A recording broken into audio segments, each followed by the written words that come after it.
dia.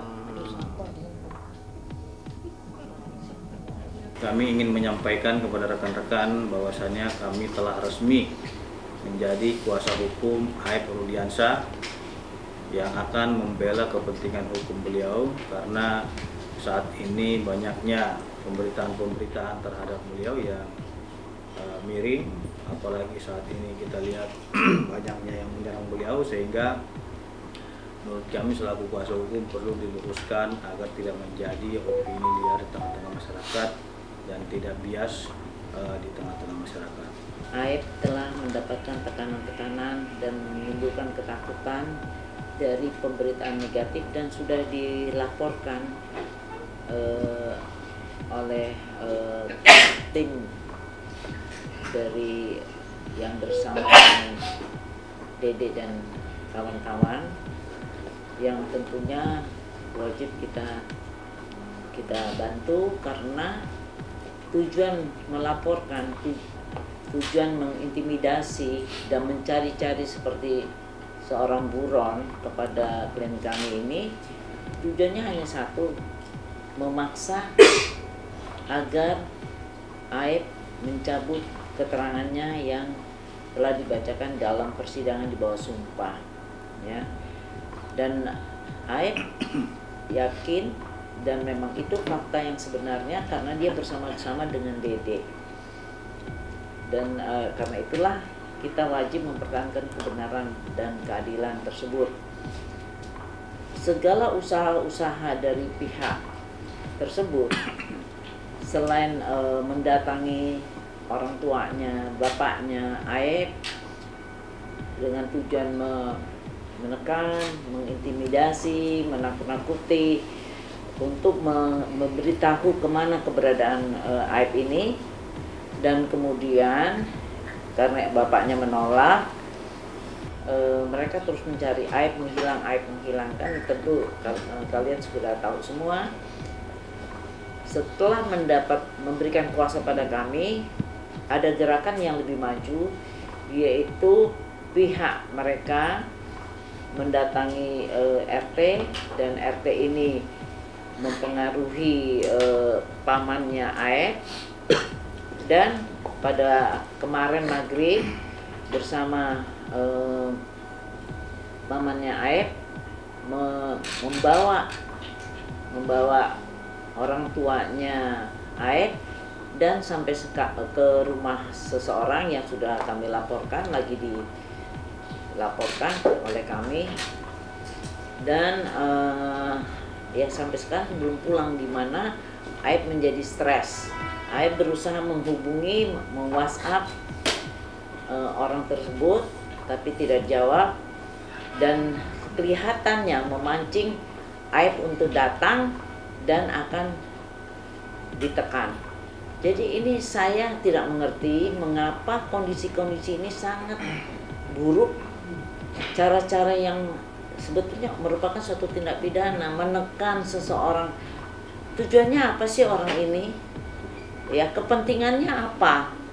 Jadi mereka tidak merasa bahwa ini sudah melakukan suatu tindakan kriminal, sudah menekan seseorang, membuat tidak nyaman. Dan jadi saya bisa mengambil suatu analisa bahwa dulu pun yang orang-orang yang mencabut ini ya mungkin ada perlakuan seperti ini, mungkin ya. Tetapi yang jelas faktanya sekarang klien saya sangat kebingungan mencari ayahnya, dan dia sudah WA, tolong kembalikan ayah saya, tolong kembalikan ayah saya. Jadi kami dari Perhaki tetap sebagaimana yang disampaikan juga oleh saudara, apalagi tadi seperti yang disampaikan Bu Ketua. Di situ ada intimidasi, maksudnya apa? Kalau misalnya tidak takut Aib mengungkapkan yang sebenarnya, kembali mengungkapkan yang sebenarnya, kenapa ayahnya harus disandra? Dia dikejar-kejar untuk ditangkap, disandera, ditekan supaya mengikuti keterangan Dede, padahal keterangan itu tidak benar. Lebih baik jujur, lebih baik keluar memberi keterangan yang sebenar-benarnya daripada kita bohong, cuman kita dihantuin dengan kebohongan, nggak tenang hidup kita. Kasihan juga buat keluarga kita, buat anak-anak kita juga, nama baik kita juga bakal rusak. Buat Aib, Kemarin saya sudah bertemu dengan bapakmu. Hari ini saya minta kamu keluar, Ed. Temuin saya tunggu kamu. Buat bapaknya, segera anaknya cari. Buat keluarganya, segera keluarganya cari. Buat kepala desa, buat camat, cari itu warganya. Si Aep dia tidak pernah memberikan keterangan palsu. Iya. Dan Dia tetap- menyatakan apa yang saya lihat, saya alami, itu yang saya sampaikan. Aep segera panggil oleh Pak Rudiana. Kenapa? Karena Aep diduga melakukan kebohongan terhadap Pak Rudiana. Kan pasti bahwa timnya Pak Rudiana mencari informasi, kemudian dapat informasi dari Aep. Dan sekarang terbukti informasi dari Aep itu dibantah oleh Dede yang temannya sama-sama beli rokok, sama-sama jadi saksi. Nah sekarang tinggal dipanggil. Dede kan dipanggil, kamu nggak prank saya. Prank kamu telah membuat heboh Indonesia. Prank kamu telah membuat penderitaan bagi orang lain. Prank kamu itu kalau tidak segera kita tangani dan dibangun rel yang benar, bisa mencederai kebesaran institusi Polri. Ini yang kita jaga bersama. Prank kamu telah membuat repotnya Kapolri, Kapolda, Kabar Reskrim, Direskrim Ini kan membuat repot semua gara-gara prank Dede tukang setim.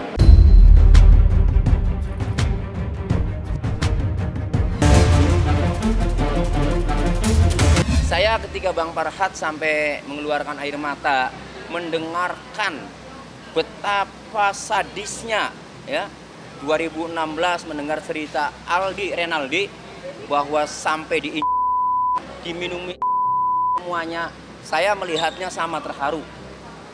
Ya, ini bukan masalah menang atau tidak, ya, tetapi ini adalah keadilan yang harus diperjuangkan. Bagaimana kalau itu dialami dengan pada keluarga kita, ya, orang yang tidak melakukan perbuatan pidana kemudian diamankan, ditangkap, diperiksa, diintimidasi, disiksa, ya, siapapun pasti bersedih.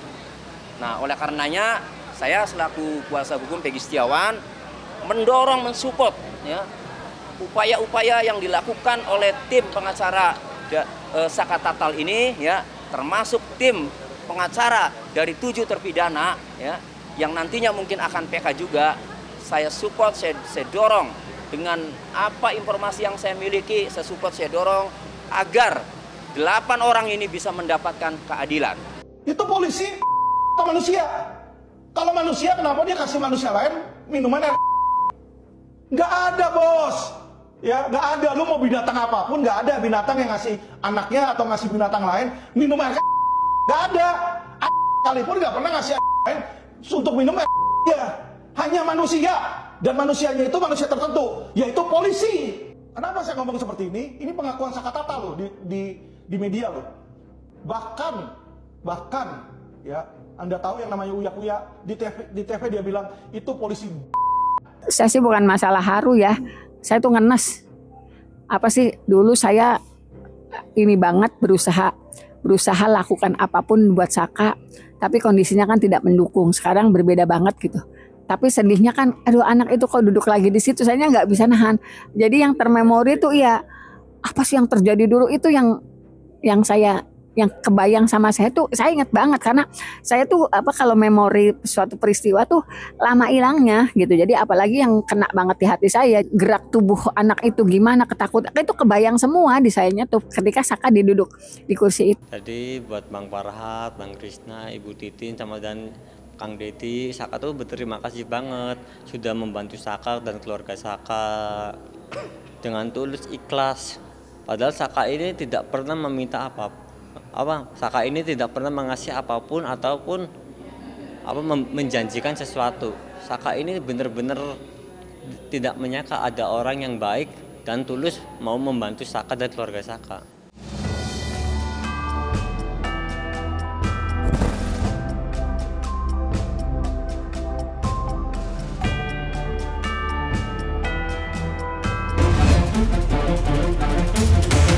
Nggak bisa dibantah lagi, ini kan hasil resmi. Ini di mata hukum yang diakui itu adalah visum atau otopsi, visum et repertum.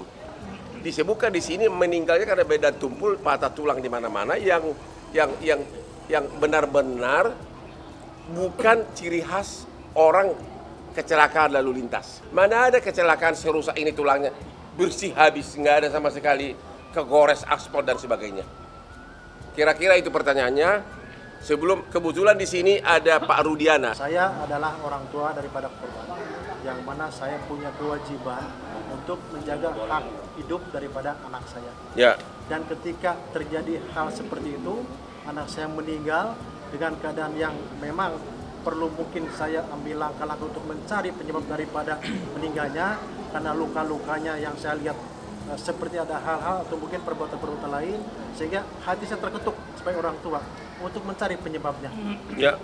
Dan kebetulan ada orang yang melihat dan tanggal 31 Agustus setelah saya datang ke Jalan Perjuangan, di depan SMP 11 bertemu dengan saudara A dan D, dan kemudian dia menyampaikan kalau melihat kejadian tanggal 27. Ya.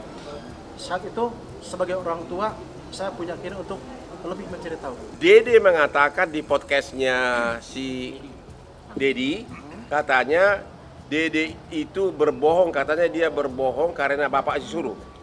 Dia mengaku-ngaku ada kejadian, padahal benar nggak bapak yang nyuruh? Itu tidak benar, Pak. Bapak akan laporkan ke polisi? Sudah kita laporkan. Sudah dilaporkan. Siapa yang dilaporkan? Kuasa hukumnya, Pak. Siapa yang dilaporkan? Kita sudah laporkan 3 orang. Yaitu? Dedi Mulyadi, Dede, dan Liga Akbar. Yang bikin BAP siapa? Yang bikin penyidik reskrim, Bang. Saya cuma pelapor ketika sudah menggali sebentar 15 menit dan mereka melakukan, kita serahkan ke reskrim yang melakukan pemeriksaan. Kenapa di BAP bisa begitu jelas para pelaku mengingat motornya merek apa, siapa bonceng siapa? Itu kan udah malam-malam. Kok bisa? Apakah itu rekayasa nggak BAP-nya? Kok bisa? Ada ditulis di BAP ini, si ini bonceng si ini. Penyidik reskrim melakukan pengembangan terhadap para terpidana tersebut. Sekarang ini kan berkembang pendapat di masyarakat bahwa 7 terpidana, 7 ya, semua terpidana termasuk 7 yang lagi di penjara bukan pelaku. Menurut Bapak? Kalau saya mendasari informasi dari saudara D sama A, Bang, ya, yang mana dia melihat pada saat malam minggu ada upaya penganiayaan dan pengejaran, yang kemudian ketika dia menyampaikan kalau dia hafal motornya warna hijau, dan saya memperlihatkan motor yang saya foto di Polsek Talun, dan dia menyampaikan betul itu motor yang dilakukan penganiayaan. Kalau dalam keadaan gelap dan ada jarak 100 meter, sebagaimana didengung-dengungkan oleh mantan kabar reskrim, siapa tuh? Susno Aji. Bagaimana mungkin Dede dan Aik bisa melihat bahwa itu adalah si ini, si Peggy gitu loh. Menurut Bapak gimana? Yang pasti yang saya dapat info dari si Aib, kalau dia melihat dan hafal orangnya. Hafal orangnya? Betul. Kemudian ketika saya jam 14 dapat informasi, saya tukar HP sama Aib, sekitar jam 16 Aib telepon saya. Ya. Pak, orang-orang yang ribut malam minggu sedang berkumpul di depan SMP 11. Ya. Dan datanglah kami ke sana, kemudian dengan baik-baik, Bang, mau ngajak mereka untuk ikut sama kami ke kantor. Setelah di kantor, 15 menit kemudian mereka mengakui kalau mereka yang melakukannya. Sehingga dasar tersebut yang dijadikan dasar kami untuk dilaporkan ke SPK. Bagaimana orang baru ditanya langsung mengaku? Tentunya ada upaya-upaya kami untuk apa benar disiksa, Pak? Tidak ada, Pak.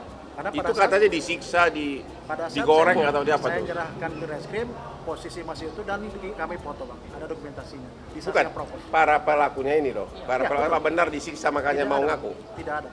Tidak ada? Tidak. Dan posisi masih utuh. Mukanya utuh, tidak ada penganiayaan.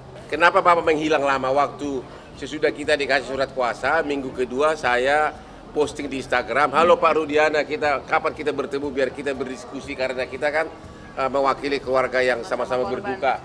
Tapi Bapak menghilang, makanya ini semua monyong-monyong ini pada curiga.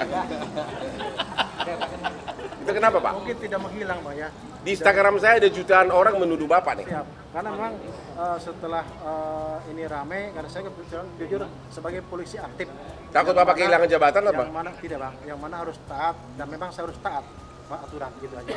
Kalau gitu pertanyaan terakhir. Banyak orang mengatakan Egy masih hidup. Siap. Bapak bisa nggak bersumpah sekarang anak Bapak udah meninggal? Siap. Yakin? Siap. Coba saya sumpah. Sumpah apa nih? Saya sumpah pocong mau, sumpah apapun mau. Artinya yang meninggal adalah anak saya. Anak yang saya didik dari kecil, yang saya rawat dari kecil. Muhammad Rizky Rudiana. Demi agama yang Bapak percaya. Betul. Demi Allah gitu. Demi Allah. 7 turunan saya mati semua, Bang, kalau saya bohong. Saya tidak pernah merekayasa apapun. Yang saya lakukan sebagai orang tua korban, melaporkan tentang sesuatu yang saya ketahui. Itulah yang saya laporkan. Setelah saya laporkan tentunya oleh penyidik. Menanggapi hal ini sebetulnya nggak ada yang istimewa ya, karena memang kita kalau berdasarkan scientific crime investigation, utamanya yang kita cermati adalah seluruh bukti saintifiknya. Jadi bukan kesaksiannya dulu, kesaksian ini kita singkirkan dulu. Kesaksian itu karena saling bertolak belakang, saling mematahkan, ada yang berbalik, ada yang mencoba mengklarifikasi, padahal sudah ada yang tulisan di BAP, banyak yang janggal. Kemudian ada yang mencabut keterangannya karena dia tidak dihadirkan di muka persidangan, yaitu Dede, Aep, Liga Akbar. Makanya carut marut ini sebetulnya nggak bisa dibantah ya, bahwa memang kejanggalan itu faktual. Artinya berkas carut marut ini menjadi sesuatu hal yang tidak bisa dibantah kejanggalannya. Itu yang pertama. Yang kedua, ketika itu Rudiana ingin mengklarifikasi bahwa Bang Hotman juga, menurut saya ya itu hak dia mau mengklarifikasi apapun, akan menjadi debat kusir. Karena kenapa? Kita harus berpatokan kepada alat bukti yang saintifik.